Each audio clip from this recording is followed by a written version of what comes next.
I come to this with a passion for the topic, Mr. Speaker. Three things are necessary for any credible law. And after 34 years, we all agree this law needs modernizing, and I salute the government for finally doing something in that regard.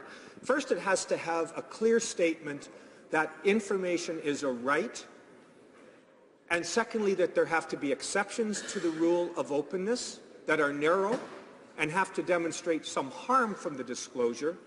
And thirdly, there has to be an umpire, some neutral, who can order the government that doesn't wish to provide the information to make it public.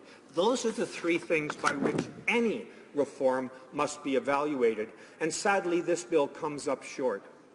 Now, people sometimes have their eyes glaze over when we talk about access to information. That's usually the end of a conversation. People go back to doing something else. But I want to say to Canadians who may be watching this why this is important. How many times have you read an article that starts with information released today under the Access to Information Act reported thus and so?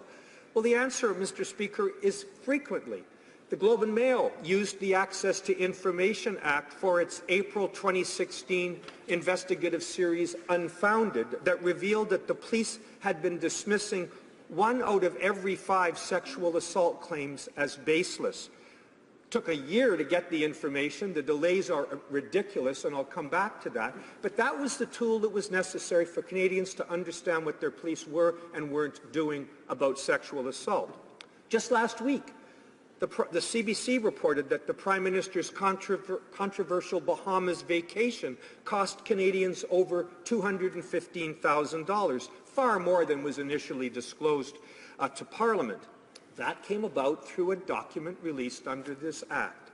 And just yesterday morning, I woke up to hear that after a year, reporters finally obtained the original contract for the Phoenix pay fiasco, once again thanks to this Act. So transparency is important. It was a major theme for the Liberal Party during the 2015 election. And in fact, before that, the Prime Minister introduced Bill C-613, an act to amend the Access to Information Act. I would invite, Mr. Speaker, all Canadians to look at what the Prime Minister did in that bill, or wanted to do while in opposition, to what was actually done today. I think you'll see a yawning divide. What he said, though, in introducing that legislation was, I quote, "A country's access to information system is at the heart of open government." He's right.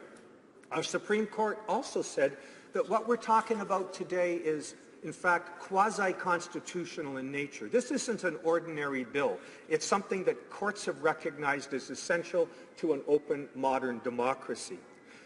The New Democratic Party has introduced private members' bills to modernize this Act. So many times I don't want to list them all, but you can check in 2006, 2008, 2011, 2014. This is something that we've tried to fix as well. Every time the Conservatives and then the Liberals voted them down. Now, in March of 2015, the Information Commissioner released 85 recommendations to modernize the Act. I would invite Canadians to look at that list of recommendations and what we're left with today. So, Mr. Speaker, the point is this is essential to fix. As the President of the Treasury Board properly pointed out, back when we introduced this bill in the early 80s, computers were hardly a fact of life. Email didn't really exist in the public service. Record keeping was very different than it is today. So clearly this is long overdue. It's just too bad that the government hasn't taken the opportunity to do the job properly. Almost all civil society groups that have studied this have been outspoken in their opposition. Some angry, but most simply sad and disappointed that this is what we're left with. Let me tell you about what they didn't do, because that's how you really have to assess this exercise. The exemptions to this Act, to the rule of disclosure, the list of things the government can properly withhold are very badly drafted, very discretionary, don't even have to show a harm, but there's one that is different than all the others. Because back when this bill was introduced under the former Prime Minister Trudeau regime, they decided to cut out a category of records called, are you ready? Cabinet confidences. It doesn't even apply to cabinet confidences. And everybody who's ever studied this has said this is the Mack truck clause. All you have to do, Mr. Speaker, if you don't want something disclosed, is slip it into a cabinet briefing book, voila, the black hole. It never gets to be seen. It isn't even subject to the Act. So you would have thought that after 34 years, job one would have been to maybe talk about that. Not even mentioned. The black hole remains. Cabinet laundry can continue.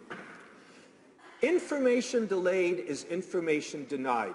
Every journalist in the land understands that. I had one stop me on the street the other day, and she said, you know, when I get asking for information, I usually get it at the very last, say there's a 30-day period. Day 29, I'm told I'm going to ask for a delay, and then they ask for another delay.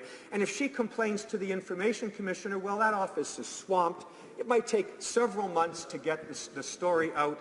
And even then, if the government doesn't want to do what the Information Commissioner recommends, they can say no. So, Mr. Speaker, information delayed is information denied. That won't be fixed by this bill in any meaningful way.